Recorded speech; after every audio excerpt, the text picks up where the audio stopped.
Good evening from Washington, D.C. Well, the wait is almost finally over for the Packers. On Friday, they will get to make their trip to the White House and meet President Obama. Well, Atlanta looks and feels a lot like Green Bay. They are still digging out from that massive storm that hit earlier this week. And judging by the crowd support here, the Packers should have plenty of fans at the game tomorrow. Quiet inside the Georgia Dome now, but it will be loud and rocking come kickoff with the winner moving on to the NFC Championship game. Jay Cutler has been getting lots of national attention this week. Check it out. Cutler is on the cover of Sports Illustrated this week. Yeah, the celebration was fun. A lot of guys hugging each other, everyone wearing the championship gear. Good evening and welcome back to Cowboy Stadium. The Packers wrapped up their final practice today before the Super Bowl. Seems like the extended halftime show just grows longer and longer every year at the Super Bowl. Tomorrow it's going to be at least twice, maybe 3 times longer than a normal halftime. I am all bundled up in honor of the location for Super Bowl 46. Check it out. Here is the official scarf with the logo for Super Bowl 46. Now, it's hard to imagine that Indy is going to be any worse than the snow and the ice that we dealt with in Dallas. Tramon Williams was the last player to leave the locker room. He just stood there, granted interview request after interview, and he was holding on and showing everyone his prize, the game ball there in his locker. As you know, the defense has carried this team all season long, and again, that was the case today. And really, when you think back, what a difference a year has made. Last year in the shootout in the desert, the Packers defense could not make a stop, but today with the game on the line, Tramon Williams comes up with a pick to seal the victory. I saw the ball, really. I mean, I covered my man downfield. And what are you going to do with it? Well, I'm just put it up in my office. That's it.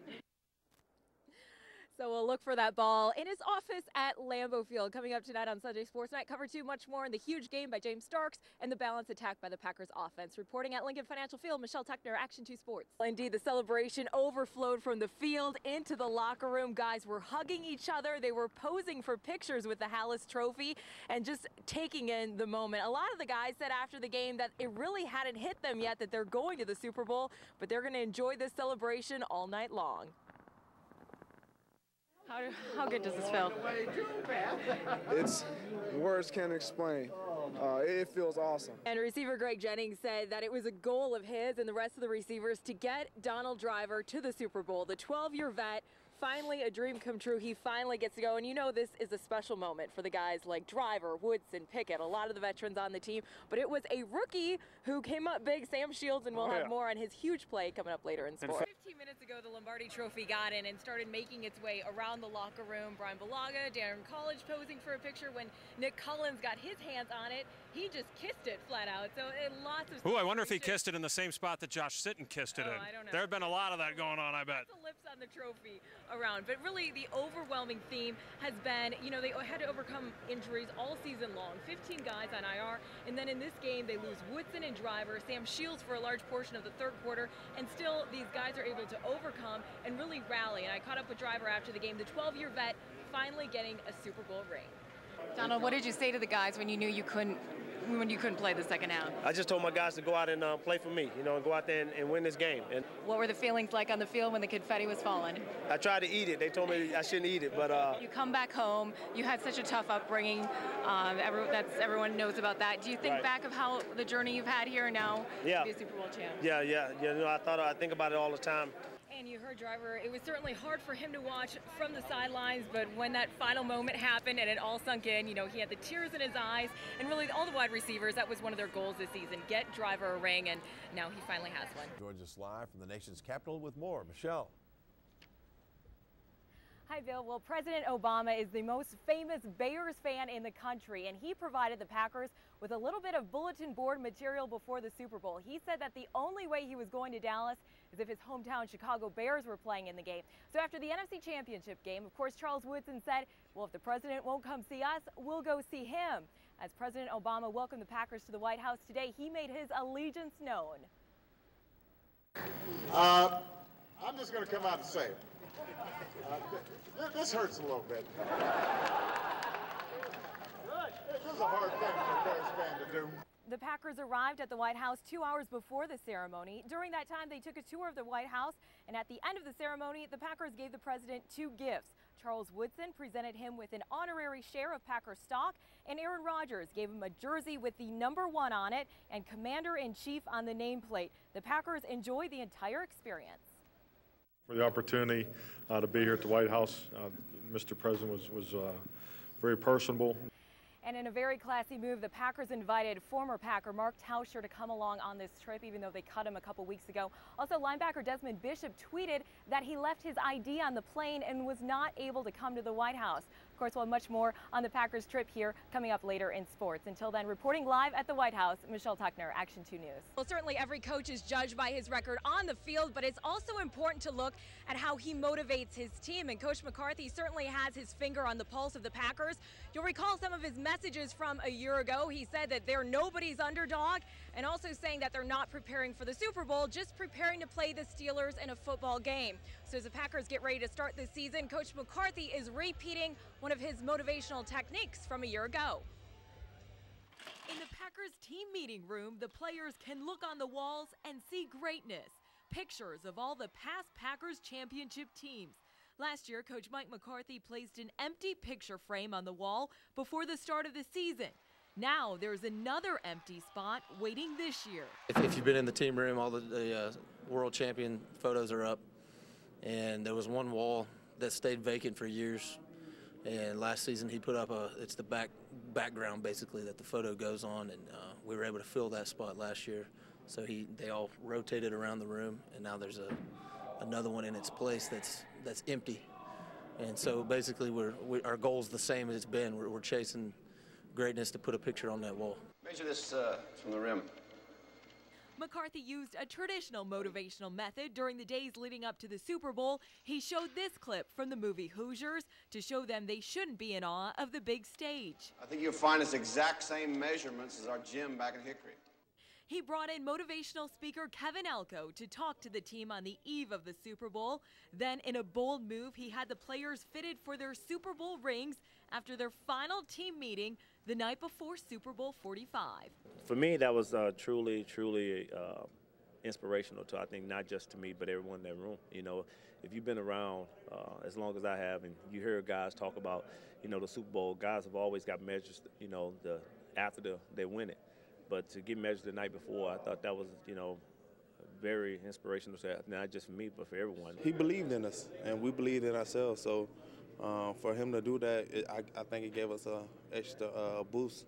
McCarthy set the tone for the season when he addressed the team at the start of training camp. His message, be the hunter, not the hunted. I definitely think we're a hungry team. I think we're still a young team, kind of naive to everything that's taking place.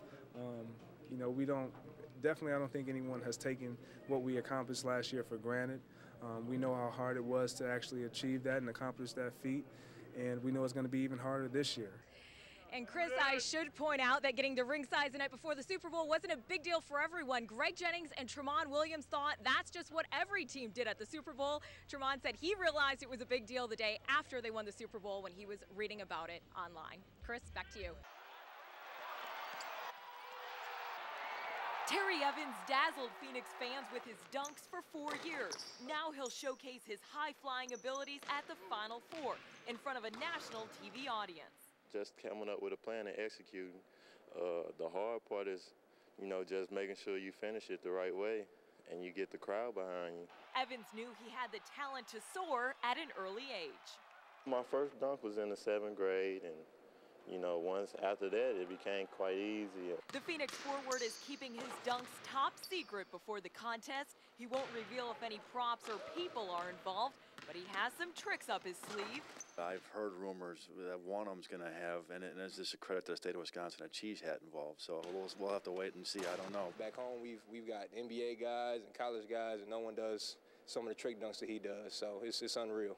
Evans has made it a habit of dunking over people this past season. There's even a list of all of his victims in the locker room. This is an unofficial list of all the guys that Terry Evans has dunked on, either in practice or in games. And you can see some of the guys he's got, you know, Jason Kelso, Ramon Fletcher, Mike Schochner, Brian Wardle. He had 26 dunks this year where he's actually got on top of somebody. He has a highlight reel of dunks to pick from, all in hopes of being crowned slam dunk champ. If he executes his dunks right, I don't think there's no one in the nation that could beat him. I'm going to play to the crowd. I might do some dances or, you know, do something spectacular. In Green Bay, Michelle Tuckner, Action 2 Sports.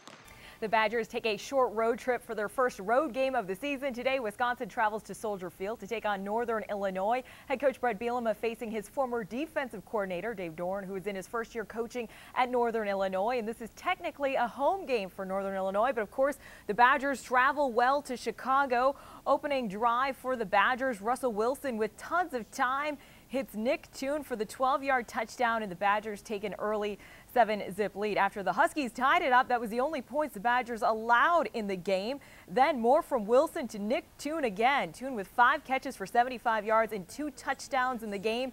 Wisconsin up 14-7. Then just before the half, it's the Badgers ground game taking off. James White gets a great block from Nina's Peter Kahns, goes 20 yards for the score, the 4th touchdown of the day, 28-7 Wisconsin at the half. Then the Badgers had 2 more touchdowns in the third quarter. Wilson to Jacob Pedersen, 9-yard touchdown. Wilson threw for 347 yards, 3 touchdowns, and 1 interception. That was his first pick of the season. Badgers roll, winning 49-7. We'll have post-game reaction from the Badgers coming up tonight after the Oklahoma-Florida State game. In the Midwest Conference, Ripon off to a 2-0 start. It's their home opener against Grinnell today. Grinnell trying to spoil it. Mike McCabe hits Cody Weber. He gets into the end zone, and Grinnell leads at 7-zip. The Redhawks fire right back. The little counter play to TJ Pierce. He takes it in, 22 yards for the score, and that ties it up at 7. Grinnell then would retake the lead thanks to the arm of McCabe back up top. This time a 36-yard strike to Logan Granera, and it's 14-7. Tied at 14 just before the half. Ripon gets defensive. Chase Drath with the big sack there, and that gives them one last shot. They bring on Jacob Gahart for the 45-yard field goal attempt, and he nails it, and Ripon wins, moves to 3-0. They win the final 38-20. Well, the Packers left for Charlotte today. The Packers are 5-0 in their first road game of the season under head coach Mike McCarthy. They're the only team in the league to have a 5-game winning streak in opening games on the road. Aaron Rodgers and Packers receivers have been using the back shoulder throw with success this season. Jennings scored his touchdown against the Saints on a back shoulder throw, and both of his preseason touchdowns came on a back shoulder throw. Both the quarterback and receiver have to read how the defender is playing the receiver and then adjust. But I think it's been able to be effective simply because we've been able to. Panthers quarterback Cam Newton surprised the NFL in his debut, throwing for 422 yards plus 2 touchdowns, and he ran in a score last week. Tomorrow will be important for the Packers to stay in their rush lanes because Newton can run in the open field. One way for the Packers to contain him, they might use a player as a spy on Newton in the game. You know, surprisingly, he does he wants to get rid of the ball. And don't forget to join us tomorrow night. Cover 2, Ryan Grant will be our special guest. Plus, we'll have all the post-game reaction from Carolina. That's tomorrow night at 10:35. And also, Brewers up 1-0 over the Reds. We'll have highlights tonight after the game.